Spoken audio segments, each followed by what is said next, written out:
Greetings and welcome to Parsing, John. This is the very last video for Chapter 1. We're going to be comparing the Greek text with our Latin text. This is verses 49 through 51, finishing off the chapter, and finishing off a lot of work that we've gone through. I would like to thank you very much for joining me as long as you have, and I hope taking a look at all of this has been at least helpful in getting you to fall asleep when normally you wouldn't. Well, let's go ahead and take a look. As I've said a zillion times before, and in the event somebody's watching this who hasn't seen the preceding 15 videos of comparison, we're taking a look at how well the Latin looks compared to the Greek. Since the Greek is as close to the original version of the text that we could find, it's possible that it was written in Aramaic, who knows. But since it is the authority, it's the Latin that has to live up to the Greek. And so far, having gone back through and checked the grades of everything, my made-up grades, if you will, of the Latin text, the Latin's actually done decently. I've got a card right here. Verses 1 through 5, I gave it a mythical A+. 6 through 13 got a B+. 14 through 18 was a B. 19 through 28, I originally gave it an A, but after more thought, I downgraded to A-. 29 to 34, just a plain old B, and 35 to 42 did not do as well as anything before it with a B-. So far, the text that we have looked at has been actually very good. For 43, I don't think there were any actual issues in here. Got a temporal setup right there in the Latin, which doesn't match the Greek, but it gives the same idea. It was fine. Nothing else wrong with this part of the text. 46 and on through, can't even remember. It's 48, there we go. This was a little bit more rocky. I think we had, what was it? One issue, if that. Oh, yes, bony right there. I don't know what that's doing. I don't know why it's that case. There's one possibility, but it doesn't make much sense right there. Otherwise, the rest of the Latin text matches up with the Greek. We've got some different construction right here than what the Greek has, but it's the same meaning. Latin is perfectly free to use its own type of grammar, so no issues there. I have to say this last part of the chapter in the Latin is looking fantastic. Now we get to finally look at the very, very last few verses. And everything's visible, good. Apekrite. This is, of course, got the line over it because we parsed it in one of the previous verses. It is just a third-person singular, I think it's aorist, deponent? Now I can't remember. Will be on here somewhere. Yeah, there we go. Third-person singular aorist, deponent, indicative. So in here in the Latin, we have the perfect tense for respondent, so those match. Perfect is as close as the Latin can get for indicative verbs to the aorist. That's good. Indirect object, indirect object. Nathaniel we have as our subject, and Nathaniel we have in our subject here, neither of which can be declined in Greek or Latin, so we just have to know by context. Our direct quote, we've got a vocative here in the Greek, another indeclinable word, and then rabbi here in the Latin is the same as in the Greek, also treated as vocative. We've got su a, second singular present indicative, to a, second singular present indicative, so those match. And then we've got predicate word, or predicate noun, ho huios, the son, and filius there, the son. So those match. Of the God, of God in the Latin, so that's good. You, basileus, a is the same form as that, so we should be looking for S in there. 2S, that's good. King, Israel can't be declined here, but as we take a look at in the Greek, we've got an article there telling us the genitive of possession. So we know that this genitive right here, as we originally marked it, is in fact correct. Okay, let's move on. Verse 50. Jesus apekrite, same form as up here. Jesus omicron upsilon sigma there tells us nominative. US tells us that this Jesus is nominative as our subject. That's good. Respondent, exact same, so those match. And said to him, got an aorist tense. Oops, I think I skipped something. Oh, I missed that. Et eit. Et eit, third singular present or perfect, active indicative. You'll note that up here, between Nathanael and Rabbi, there is no verb of saying. So this is an addition. These two words right here are in the Latin. It doesn't change the meaning of the text. In fact, it's a little bit surprising that we don't find it right here, because we've got kai apen, apen, and we've seen kai apen autoi right after apokrythe, I think every single time, except for right here. So it could be that our Latin translator was working with a different version of the text, which did have this right here. Maybe not the autoi, since there's no indirect object after eit, but maybe not. This is a different word choice than the translator has used before to represent apen or lego. So it could be something else going on there. I don't see this as an issue. More clarity in the Latin. The Latin has done this before, where it repeated half of a verse, I think in one instance, and pulled a part of a text from part of an earlier verse, I think even in the same paragraph, and repeated it again. It wasn't an issue. It's just repeating information that was already there. This doesn't change anything. It's just more than the Greek has. Normally, you should avoid that, though. Moving on. It said to him, perfect tense, aorist tense, so those are good. Indirect object. Because I said to you, a pawn first singular, aorist. Then we have, where did it go? Because first singular, perfect, good. To you, singular, and you, singular. And then we have hoti here, acting as, I think, that. It was how we should properly translate it. Because I said to you that I saw you. Because we could do it that way, but yeah, this word and, where is it? Quia right there. Oh, we don't have another one in there. Anyway, this word right here is a little bit confusing for poor English speakers, specifically me. But we don't see anything like that in the Latin repetition of hoti. I saw is first singular aorist. I saw you, so we should expect something right there, but there's nothing. So Latin leaving out a word, not too big of a deal. Direct object, hupokato tesukes, genitive. Place where, ablative of place where, subfiku. I think that's the exact setup, except for the kato. Kato is an addition in the Greek. We're just adding a little bit of a different meaning to hupo than we had previously. I think kato, down under, might be the idea implied by kato.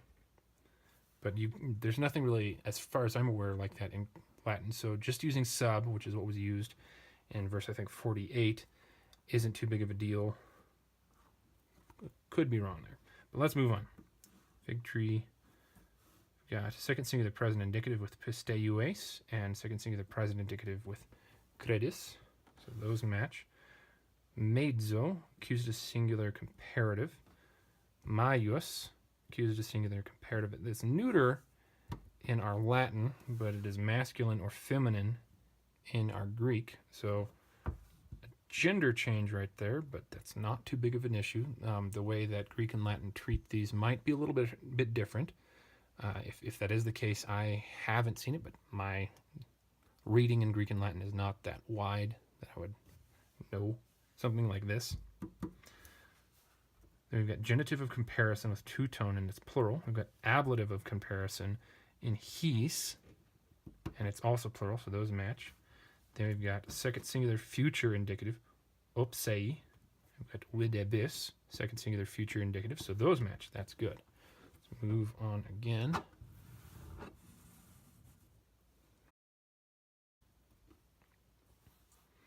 And he says to him, third singular present indicative. And he says to him, third singular present indicative, good. Amen, amen, I say to you, present singular, and this is plural, indirect object. Amen, amen, I say to you, plural, and first singular present, so that's good. Good. Obsestei, second plural future indicative. Oidebitis, second plural future indicative, those two match, that's good. Ton oranon, ane oigota. This is accusative perfect participle. Chylum is the direct object. Apertum, accusative perfect participle. So that's good. So here we've got an active, and here we've got a passive. I think when we originally took a look at this, I was a little bit confused why we would have an active. Normally this would be a transitive verb that it takes effect on something external to this, whatever the participle is modifying. So it'd be opening something else, but maybe It's this verb doesn't work that way. Maybe it is a reflexive verb, but normally I would expect that to be in the middle. Now this is a verb that I don't know too much about, so I'm going to assume that's the case, because that would make a lot more sense than to have an opening something else, especially when nothing else is mentioned that it could open. In which case, apertum is exactly correct. It's just passive in the Latin, so it's affecting the sky. And the angels, accusative plural, of God, and angels of God, accusative plural, good. Anabainontas, kai kata bainontas, accusative plural, present participle, ascending and descending. Ascendentes et descendentes, accusative plural, present participle, ascending and descending. So that's exactly correct. That's good. Ooh, boy, I'm running out of space. There we go. And we have epiton hoion. We've got a cross, over, on, or upon as our options for translating epi, and probably a few others. The sun. There. And then we've got supra filium. And supra means over or upon. So it's not a exact exact translation of epi, if you will. So there's a little bit of an issue there.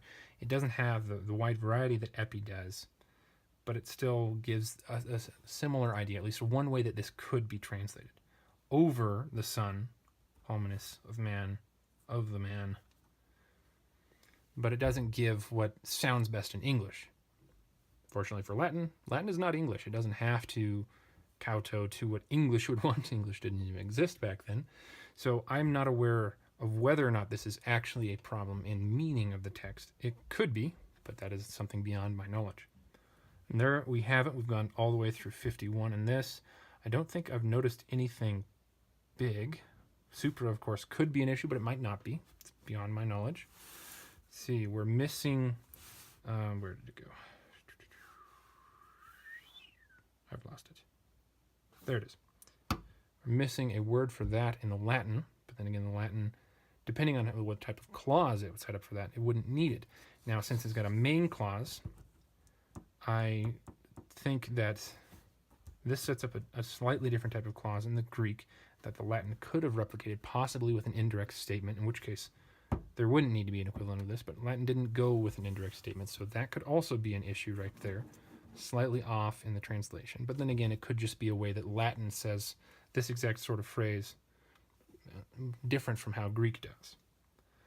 Other than that, we've got et ait, which has no corresponding words in the Greek, but it gives an idea that we are familiar with and has been repeated beforehand, just using a slightly different word.